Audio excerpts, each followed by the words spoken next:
Assalamualaikum warahmatullahi wabarakatuh. Perkenalkan, kami dari kelompok 4. Kami akan memperlihatkan kepada kalian bagaimana cara menerapkan perilaku 5S di sekolah. Pertama-tama kami akan perkenalan dulu. Dimulai dari saya sebagai ketua kelompok 4. Saya bernama Dimas Tian Nofis. Saya Sosta Mustani. Saya Nasya Adinda Zahra. Saya Dialia. Saya Narul Jamus Tanggang. Dan kami akan memperlihatkan kepada kalian video 5S. Silahkan ditonton.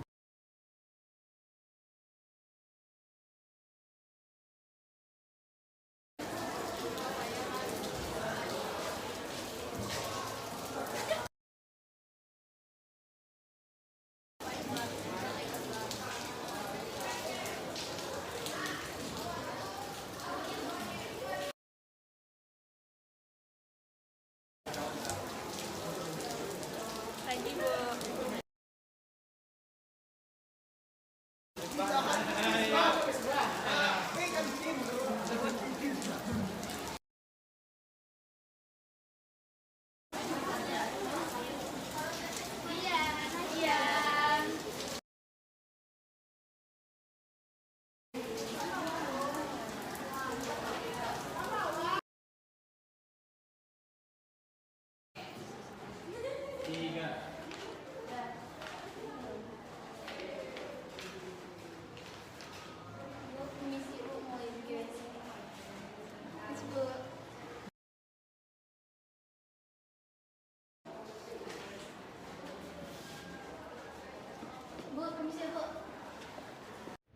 Oke, assalamualaikum warahmatullahi wabarakatuh. Waalaikumsalam warahmatullahi wabarakatuh. Setelah kita melihat video tentang pengenalan atau penerapan 5S di sekolah, kali ini kita akan memasuki sesi podcast bersama teman saya di sini sebagai narasumber. Teman saya bernama Otto Wahyudi, dia berasal dari kelas E7. Dia sudah berteman lama dengan saya. Saya sudah berteman dengan dia selama 3 tahun. Mohon maaf, Otto Wahyudi ini tunanetra dan tidak bisa melihat. Dia memiliki kelebihannya adalah dia memiliki kecerdasan yang tinggi. Oke, menurut Otto sebenarnya apa sih yang disebut dengan 5S tersebut? Oke. Perkenalan sudah di atas tadi ya. Jadi 5S itu merupakan singkatan yang dimana S yang pertama yaitu senyum. Senyum adalah menampilkan wajah yang riang gembira kepada lawan bicara atau kepada orang lain. Dan S yang kedua yaitu sapa, menyampaikan kata-kata untuk membuka suatu percakapan seperti apa kabar, selamat siang, dan sebagainya. Yang S yang ketiga yaitu salam. Salam adalah kata-kata selamat kepada orang lain seperti selamat pagi, siang, sore, malam atau assalamualaikum. Kemudian S yang keempat yaitu sopan. Sopan mengacu kepada tindakan yang sesuai dan dapat diterima oleh orang banyak.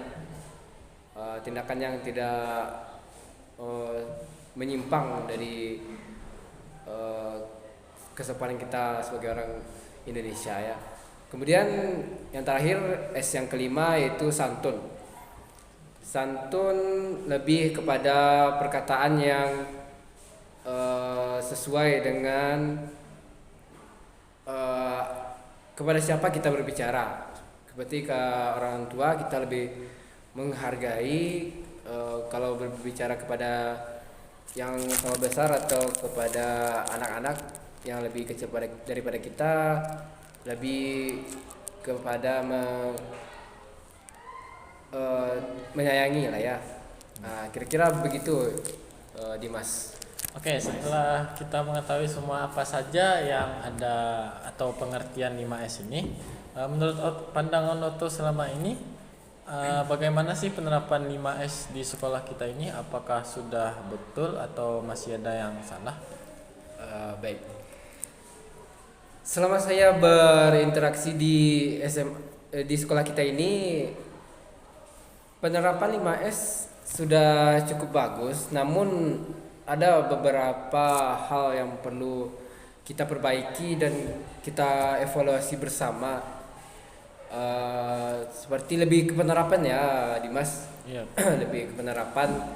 Contohnya saja saat melakukan kegiatan pembelajaran di kelas itu pada saat belajar kita mendengar, alangkah baiknya yang sesuai dengan penerapan 5S kita mendengar, duduk diam dan menyimak apa yang dikatakan oleh guru kita, tidak berbicara atau melakukan kegiatan lainnya.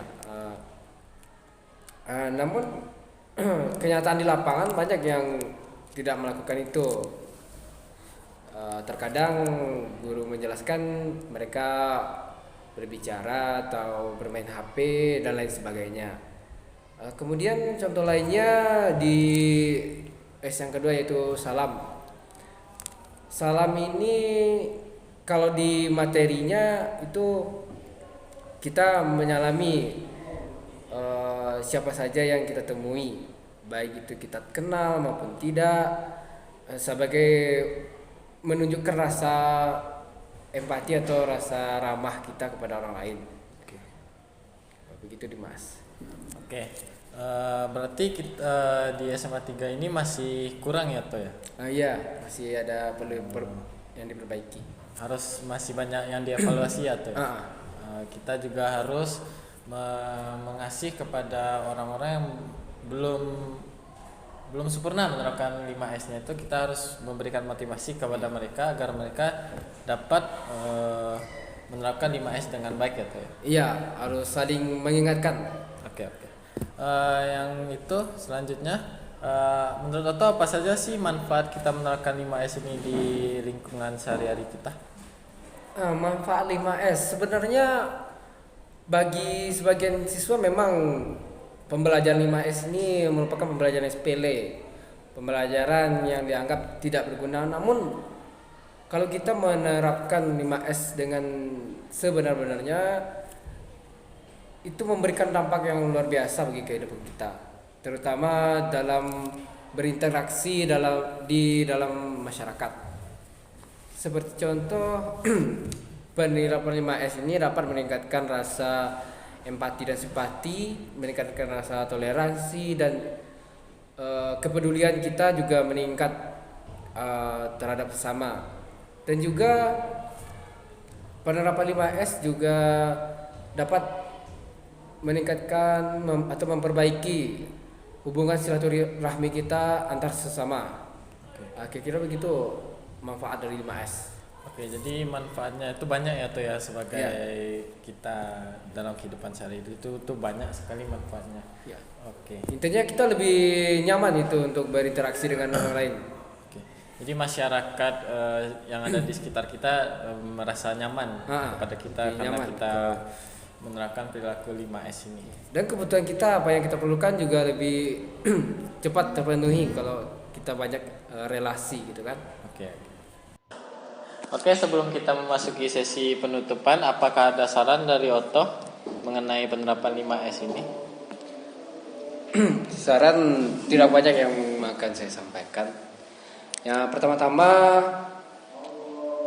yang mesti kita lakukan adalah ubahlah mindset diri Anda bahwa pembelajaran 5S itu bukanlah pembelajaran yang tidak berguna, bukanlah pembelajaran tidak bermanfaat, melainkan pembelajaran yang sangat Anda butuhkan. Mungkin Anda tidak merasakan manfaatnya pada saat sekarang ini, namun di masa yang akan datang pasti Anda merasakan manfaat dari pembelajaran 5S. Pembelajaran 5S bukan materi di dalam kelas saja, tapi sama seperti pembelajaran lain perlu kita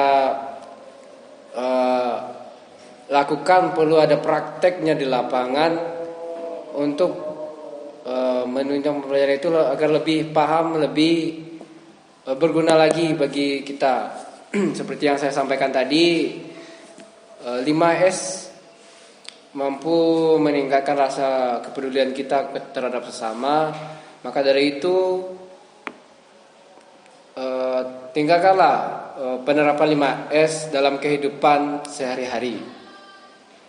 Suatu yang baik, alangkah baiknya dimulai dengan kebiasaan yang baik. Dan kebiasaan baik dimulai dengan pembiasaan yang baik. Itu Dimas. Oke, itu saran dari Otto Hayudi atau. Oke, demikianlah sesi podcast kita pada kesempatan kali ini. Semoga bermanfaat bagi teman-teman yang menonton. Kalau ada kata-kata yang salah mohon dimaafkan. Saya Dimas Dianovis Dan saya Otto Wahyudi. Kami undur diri. Assalamualaikum warahmatullahi wabarakatuh.